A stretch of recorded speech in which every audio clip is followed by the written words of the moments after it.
I see recently there was a bit of a controversy going on because some banking companies, credit card companies, however you want to phrase it, some bankers wanted to prevent people from buying certain types of computer games. Effectively said that you couldn't buy certain games in certain countries using their services. And I think all the big YouTubers talked about this.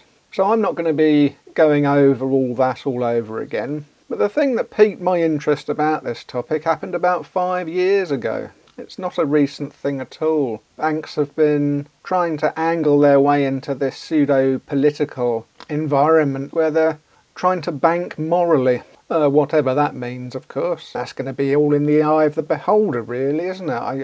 I think we always assumed that banks were going to be kind of neutral in the grand world of politics and all that kind of thing. But no, about 5 years ago, PayPal restricted people's ability to purchase vaping products online using PayPal. And all the vaping companies and shops and people interested in vaping were quite surprised about this. I mean, it didn't make too much of a difference because PayPal are just one means of purchasing items. But it's a bit weird, really, isn't it? You know, that this random private organisation can just suddenly decide that it's not going to let you purchase certain things.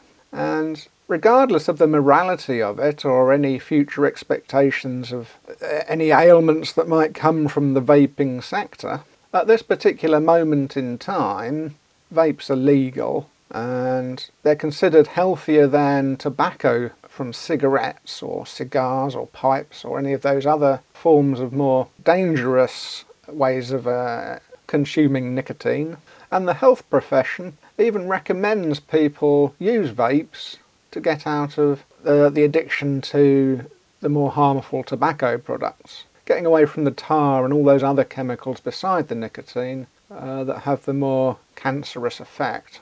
So it came as quite a shock that a private company decided that you're not going to have your vapes. Well, we don't think you should have your vapes anyway. So they're not really helping to get people off of regular tobacco, and they're not really helping people choose what they want to do with their own lives, with their own money. And they're not really responding to any legal restrictions. It's just out of the blue, a moral imperative, wabam. And we saw how this kind of activities by the banks can become very political when in recent times they've started cancelling people's access to money if they don't agree with them politically. At this moment in time, they tend to be going after people who are sort of like aggressively anti-immigrant or aggressively anti-Europe, or although that sort of aspect of politics, really. But it's a thin end of a wedge, isn't it? Regardless of what your political beliefs are, it seems strange that some business people who work in banks can get together and decide that no, they don't like that, you no longer have access to money. It's an interesting precedent, really. And by interesting, of course, I mean slightly worrying, I suppose. It's always nice that people function through their lives from a moralistic point of view, and I guess I can understand why some people might have very strong morals in certain particular directions, but is it really the job of a banker to be anything other than neutral? I mean, that is the whole Switzerland thing, isn't it? And banks are synonymous with Switzerland, in that money is quite an inane thing in it by itself. People tend to use it as a tool to further their own personal agendas, whatever they are. And if somebody's personal agenda is to vape, regardless of whether they encourage anyone else to vape,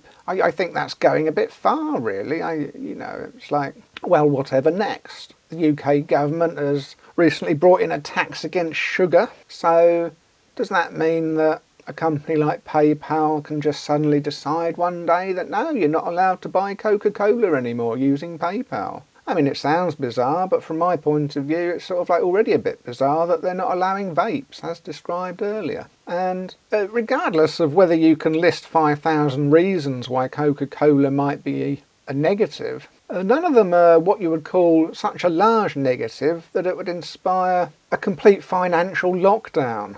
If banks start getting involved in politics, that makes life a lot more complicated for a normal functioning society.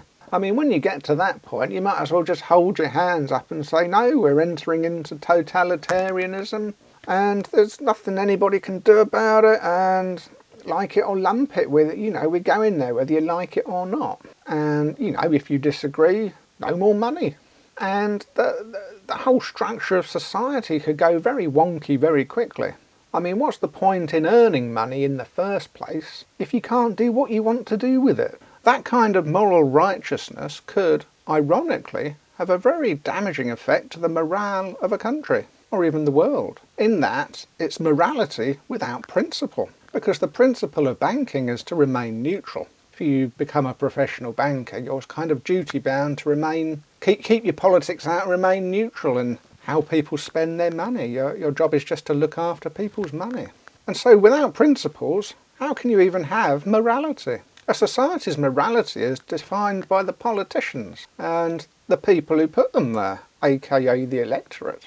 The job of banning things and preventing people from doing things is not the job of private organisations. That's the job of Parliament. In a way, it's kind of ironic, really, in that this moral crusade against whatever it is this particular group of bankers don't particularly like on any particular kind of day is itself highly immoral. You're calling yourself a private organisation, but you're making national decisions. I mean, if the nation's being run by a private entity, that's just totalitarianism. That's what totalitarianism is. Nobody else has a say apart from this one group or cabal of people who make all the decisions whether you like it or not. I mean, morality is a wonderful thing, isn't it? As I said earlier, you know, people should live their lives by some form of morality, otherwise, again, society just doesn't function properly. People's motivations to go on will just decline and decline and decline because they're earning all this money and all they're out to do is buy lettuces with it. I mean,